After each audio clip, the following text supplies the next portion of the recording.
ಸೂರಜ್ ವಿರುದ್ಧ ಅಸಹಜ ಲೈಂಗಿಕ ದೌರ್ಜನ್ಯದ ಆರೋಪಕ್ಕೆ ಸಂಬಂಧಪಟ್ಟಂತೆ ಆರೋಪ ಮಾಡಿದಂತಹ ಸಂತ್ರಸ್ತನ ವಿರುದ್ಧವೂ ಕೂಡ ದೂರು ದಾಖಲಾಗಿದೆ. ಹಣಕ್ಕಾಗಿ ಬ್ಲಾಕ್ ಮೇಲ್ ಮಾಡಿದ್ದಾನೆ ಅಂಥೇಳಿ ದೂರು ದಾಖಲಾಗಿರುವಂಥದ್ದು. ಸಂತ್ರಸ್ತನ ವಿರುದ್ಧ ಹೊಳೆನರಸೀಪುರ ನಗರ ಠಾಣೆಯಲ್ಲಿ ದೂರು ದಾಖಲಾಗಿದೆ. ಸೂರಜ್ ರೇವಣ್ಣ ಅವರ ಆಪ್ತ ಶಿವಕುಮಾರ್ನಿಂದ ದೂರು ದಾಖಲಾಗಿರುವಂಥದ್ದು. ನಿನ್ನೆ ಸಂಜೆ ಸಂತ್ರಸ್ತನ ವಿರುದ್ಧ ಎಫ್ಐಆರ್ ಕೂಡ ದಾಖಲಾಗಿದೆ. ಮೊದಲು ದೂರು ದಾಖಲಾಗಿದ್ದು, ಮೊದಲು ಎಫ್ಐಆರ್ ದಾಖಲಾಗಿದ್ದು ಯಾರು ಆರೋಪವನ್ನ ಮಾಡಿದಾನೋ ಆ ವ್ಯಕ್ತಿಯ ವಿರುದ್ಧವೇ. ಈ ದೂರನ್ನ ಕೊಟ್ಟಿರುವಂತಹದ್ದು ಸೂರಜ್ ರೇವಣ್ಣ ಅವರ ಆಪ್ತನಾಗಿರುವಂತಹ ಶಿವಕುಮಾರ್.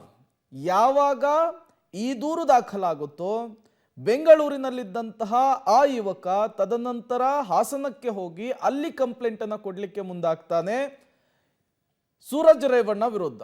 ಅದಕ್ಕೂ ಮೊದಲು ಆತ ಡಿಜಿಐಜಿಗೆ ಸುಮಾರು ಸುದೀರ್ಘ 15ರಿಂದ 20 ಪುಟಗಳ ದೂರನ್ನು ಸಲ್ಲಿಕೆ ಮಾಡಿರ್ತಾನೆ. ಅದನ್ನು ಬಿಟ್ಟರೆ ಯಾವುದೇ ರೀತಿಯ ದೂರು ದಾಖಲಾಗಿರೋದಿಲ್ಲ. ಈ ಪ್ರಕರಣಕ್ಕೆ ಈಗ ದೂರು ಪ್ರತಿದೂರು ದಾಖಲಾಗಿರುವಂಥದ್ದು.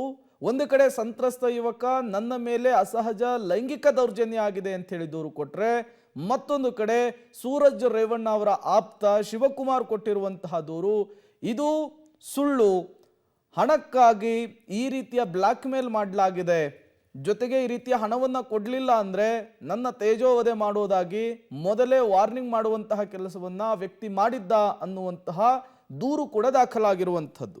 ಸಹಜವಾಗಿಯೇ ಹಾಸನದಲ್ಲಿ ದೂರು ಪ್ರತಿದೂರು ದಾಖಲಾಗಿದೆ. ಈ ಪ್ರಕರಣಕ್ಕೆ ಸಂಬಂಧಪಟ್ಟಂತೆ ಇವತ್ತು ಏನೆಲ್ಲ ಬೆಳವಣಿಗೆಗಳಾಗುತ್ತೆ ಎನ್ನುವಂತಹ ಕುತೂಹಲ ಸಹಜವಾಗಿಯೇ ನಿರ್ಮಾಣವಾಗ್ತಾ ಇದೆ. ಜೆಡಿಎಸ್ನ ಎಂಎಲ್ಸಿ ಡಾಕ್ಟರ್ ಸೂರಜ್ ರೇವಣ್ಣ ವಿರುದ್ಧ ಕೇಳಿ ಬಂದಿರುವಂತಹ ಆರೋಪಕ್ಕೆ ಸಂಬಂಧಪಟ್ಟಂತೆ ಈಗಾಗಲೇ ಒಂದು ಕಡೆ ಜೆಡಿಎಸ್ ಕಾರ್ಯಕರ್ತನೇ ಆಗಿರುವಂತಹ ಯುವಕನೊಬ್ಬ ದೂರನ್ನು ಕೊಟ್ಟಿದ್ದಾನೆ. ಹಾಗಾದ್ರೆ ಎಫ್ಐಆರ್ನಲ್ಲಿ ಏನಿದೆ?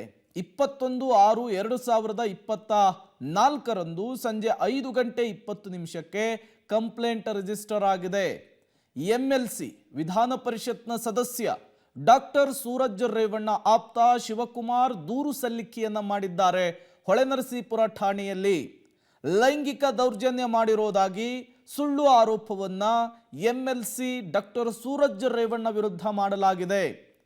ಬೆದರಿಸಿ 5 ಕೋಟಿ ಹಣಕ್ಕೆ ಬೇಡಿಕೆಯನ್ನ ಆ ಯುವಕ ಇಟ್ಟಿದ್ದ ಅನ್ನುವಂತಹ ಆರೋಪವನ್ನ ಸೂರಜ್ ರೇವಣ್ಣ ಆಪ್ತ ಮಾಡಿರುವಂತಹದ್ದು, ದೂರು ಕೂಡ ದಾಖಲು ಮಾಡಿರುವಂಥದ್ದು. ಅರಕಲಗೂಡು ಮೂಲದ ಯುವಕನ ವಿರುದ್ಧ ಈ ಆರೋಪ ಕೇಳಿ ಬಂದಿದೆ. ಈ ಆರೋಪವನ್ನ ಮಾಡ್ತಾ ಇರುವಂತಹದ್ದು ಎಂಎಲ್ಸಿ ಡಾಕ್ಟರ್ ಸೂರಜ್ ರೇವಣ್ಣ ಅವರ ಆಪ್ತ ಶಿವಕುಮಾರ್. ಕೇವಲ ಆರೋಪ ಮಾಡ್ತಾ ಇಲ್ಲ, ದೂರು ಸಲ್ಲಿಕೆಗೂ ಕೂಡ ಮುಂದಾಗಿದ್ದಾರೆ. ನಿಮ್ಮ ಬಾಸ್ ಬಳಿ ಕೆಲಸ ಕೊಡಿಸುವಂತೆ ಮೊದಲು ಆತ ಕೇಳಿಕೊಂಡು ಬಂದಿದ್ದು ನನ್ನನ್ನ. ನಿನ್ನೆ ಬಾಸ್ ಭೇಟಿ ಮಾಡು ಅಂಥೇಳಿ, ನೀನೇ ಬಾಸನ್ನ ಭೇಟಿ ಮಾಡು ಅಂಥೇಳಿ ನಾನೇ ಆತನಿಗೆ ನಂಬರನ್ನು ಕೊಟ್ಟೆ ಅಂಥೇಳಿ ಶಿವಕುಮಾರ್ ಹೇಳಿರುವಂಥದ್ದು. ಜೂನ್ 16ಕ್ಕೆ ಗನ್ನಿ ಕಡದ ತೋಟದ ಮನೆಗೆ ಆತನನ್ನ ಕರೆಯುವಂತಹ ಕೆಲಸ ಆಗಿರುತ್ತೆ. ಈ ಕೆಲಸದ ವಿಚಾರಕ್ಕೆ ಕೆಲಸವನ್ನ ಕೇಳಿ ವಾಪಸ್ ಬಂದ ಮೇಲೆ ಆತ ಬ್ಲ್ಯಾಕ್ ಮೇಲ್ ಮಾಡಲಿಕ್ಕೆ ಮುಂದಾಗ್ತಾನೆ. ನೀನು ಕೆಲಸ ಕೊಡಿಸಲ್ಲ, ನಿಮ್ಮ ಬಾಸು ಕೂಡ ಕೆಲಸವನ್ನ ಕೊಡಿಸ್ತಾ ಇಲ್ಲ ಅಂಥೇಳಿ ಆ ವಿಚಾರವನ್ನು ಕೂಡ ಶಿವಕುಮಾರ್ ಬಳಿ ಆ ಸಂತ್ರಸ್ತ ಯುವಕ ಹೇಳಿಕೊಂಡಿದ್ದಂತೆ. ಅದರ ಜೊತೆಗೇನೆ ನನಗೆ ತುಂಬ ಕಷ್ಟ ಇದೆ, ನನಗೆ ಹಣದ ಅವಶ್ಯಕತೆ ಇದೆ, ನನಗೆ ಕೂತ ಜಾಗದಲ್ಲಿಯೇ ಹಣ ಬೇಕು ಅಂಥೇಳಿ ಆತ ಪಟ್ಟಣ್ಣ ಹಿಡಿತಾನೆ ಶಿವಕುಮಾರ್ ಬಳಿ. ಅದಾದ ಮೇಲೆ ನಿಮ್ಮ ಬಾಸ್ನಿಂದ 5 ಕೋಟಿ ಹಣವನ್ನು ಕೊಡಿಸು ಅಂಥೇಳಿ ಸೂರಜ್ ರೇವಣ್ಣ ಅವರ ಆಪ್ತ ಶಿವಕುಮಾರ್ಗೆ ಆತ ಮೊದಲು ಹೇಳ್ತಾನೆ. ಇಲ್ಲದಿದ್ದರೆ ಅವರ ವಿರುದ್ಧ ಲೈಂಗಿಕ ದೌರ್ಜನ್ಯದ ಕೇಸನ್ನು ಹಾಕ್ತೇನೆ, ಈ ವಿಚಾರವನ್ನು ಬಹಿರಂಗಪಡಿಸ್ತೇನೆ, ನಾನು ನಮ್ಮ ಬಾಸ್ಗೆ ಈ ವಿಚಾರವನ್ನು ಅಂದರೆ ಸೂರಜ್ ರೇವಣ್ಣ ಅವರಿಗೆ ಶಿವಕುಮಾರ್ ಅವರು ಈ ವಿಚಾರವನ್ನು ತಿಳಿಸುವಂತಹ ಕೆಲಸವನ್ನು ಮಾಡ್ತಾರೆ.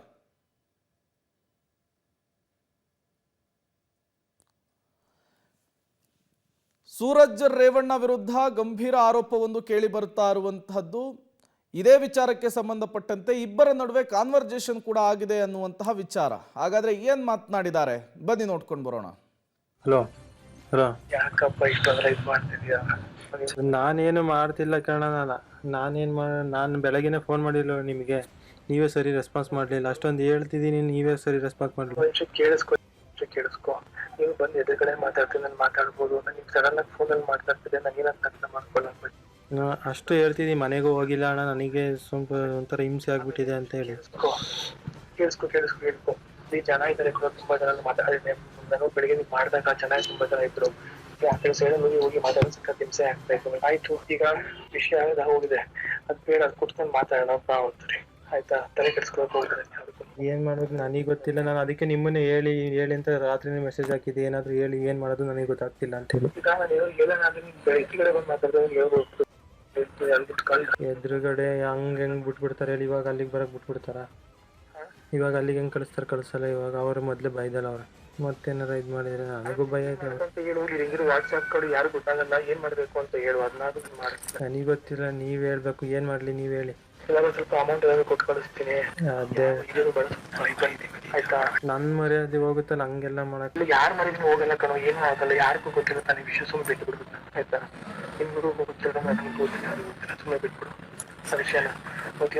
ಅದೇನು ನನ್ಗೆ ಒಳ್ಳೆಯ ವಿಷಯ ಹೇಳ್ಬಿಡ್ತೀನಿ ಕಣಪ್ಪ. ನಿಮ್ ಸಮಾಜದಲ್ಲಿ ನಿಮ್ಗೆ ಒಳ್ಳೆ ರೀತಿ ಬೆಳೆಸ್ಬೇಕು ಅಂತ ತುಂಬಾ ನೀನ್ ಮಾತಾಡ್ತೀನಿ ಅಷ್ಟೇ. ಅರ್ಥ ಆಯ್ತಾ? ನನಗ್ ಬೆಲೆ ಇದೆ. ಮತ್ತೆ ನನಗ್ ಸುಮ್ನೆ ಅವತ್ತು ನಾವು ಕರೆದು ಈ ತರ ಎಲ್ಲ ಆಗುತ್ತೆ ಅಂತ ನನಗ್ ಗೊತ್ತಿರ್ಲಿಲ್ಲ. ನಾನು ಮನೆಗ್ ಬಂದಾಗ ಇದು ಮಾಡ್ಕೊಂಡೆ. ಈಗ ಆಗೋಗಿದೆ ಕಣೋ. ಈಗ ನಾವು ನಾನು ಬೆಳೆಸ್ಬೇಕು ಅಂತ ಒಳ್ಳೆ ನೀನು B.Com ಮಾಡಿದ್ದಲ್ಲ, ಮದರ್ ಡೈರಿ ಒಳ್ಳೆ ಕಡೆ ಕೆಲಸ ಕೊಡ್ಸೋಣ ಅಂತ ನನ್ನ ಮನ್ಸಲ್ಲಿತ್ತು. ಅರ್ಥ ಆಯ್ತಲ್ವಾ? ಈಗ 4 ತಿಂಗಳಲ್ಲಿ ಹಾಸಲ್ಲೇ ಮದರ್ ಡೈರಿ ಓಪನ್ ಆಗ್ತಿದೆ. ಹಂಗೆಲ್ಲ ಈಗ ಮರ್ಯಾದೆ ಹೋಗವಂತ ಇದಾಗಿದೆ. ನೋಡೋಣ, ನಮ್ಮ ಭಾವನ ಹತ್ರ ಮಾತಾಡ್ತೀನಿ, ಮಾಡ್ತೀನಿ. ಸರಿ ಆಯ್ತು. ಯಾಕೆ ಅದು ಅವತ್ತು ಯಾರ ಜೊತೆ ಹೇಳ್ಕೊಂಡೆಂದಲ್ಲ, ಅದು ಅವನಿಂದ ಅವ್ನ ಮನೆಗೆ ಗೊತ್ತಾಗ ಮನೆಯವ್ರು ಅವ್ರಿಗೆ ಹೇಳಿದ್ದಾರೆ. ಇದು ಸೂರಜ್ ಆಪ್ತ ಮತ್ತು ಸಂತ್ರಸ್ತ ಯುವಕ ಯಾರು ಕಂಪ್ಲೇಂಟ್ ಕೊಟ್ಟಿದ್ದಾನೆ ಆತನ ನಡುವೆ ಆಗಿರುವಂತಹ ಕಾನ್ವರ್ಜೇಷನ್. ಇವರಿಬ್ಬರ ನಡುವೆ ಹಲವು ವಿಚಾರಗಳು ಪ್ರಸ್ತಾಪ ಆಗಿರುವಂಥದ್ದು. ವಿಷಯವನ್ನು ಹೇಳಬೇಡ ಅಂತಾನೆ, ದೂರು ಕೊಡಬೇಡ ಅಂತಾನೆ, ನಿನ್ನ ಕೆಲಸ ಕೊಡಿಸ್ತೀವಿ ಅಂತ ಹೇಳ್ತಾರೆ. ಈ ರೀತಿಯ ಒಂದು ಕಾನ್ವರ್ಜೇಷನ್ ಆಗಿದೆ. ಇದೇ ಆಡಿಯೋವನ್ನು ಇಟ್ಕೊಂಡು, ಸ್ಕ್ರೀನ್ಶಾಟನ್ನು ಇಟ್ಕೊಂಡು ನನ್ನ ಮೇಲೆ ಲೈಂಗಿಕ ದೌರ್ಜನ್ಯ ಆಗಿದೆ ಅಂಥೇಳಿ ಅರಕಲಗೂಡಿನ JDS ಕಾರ್ಯಕರ್ತ ಈಗ ಕಂಪ್ಲೇಂಟನ್ನು ಕೊಡಲಿಕ್ಕೆ ಮುಂದಾಗಿರುವಂಥದ್ದು. ಈ ಆರೋಪಕ್ಕೆ ಸಂಬಂಧಪಟ್ಟಂತೆ ಪೊಲೀಸರು ಕೂಡ ತನಿಖೆಯನ್ನು ನಡೆಸ್ತಾ ಇದ್ದಾರೆ. ತನಿಖೆಯ ಸಂದರ್ಭದಲ್ಲಿ ಮತ್ಯಾವ್ಯಾವ ವಿಚಾರಗಳು ಗೊತ್ತಾಗುತ್ತೆ ಅನ್ನೋದು ಕುತೂಹಲಕ್ಕೆ ಕಾರಣವಾಗ್ತಾ ಇದೆ. ಮತ್ತು ಈ ಪ್ರಕರಣ ಎಲ್ಲಿಗೆ ಹೋಗಿ ತಲುಪುತ್ತೆ ಅನ್ನೋದು ಕೂಡ ಅಷ್ಟೇ ಮುಖ್ಯವಾಗುತ್ತೆ.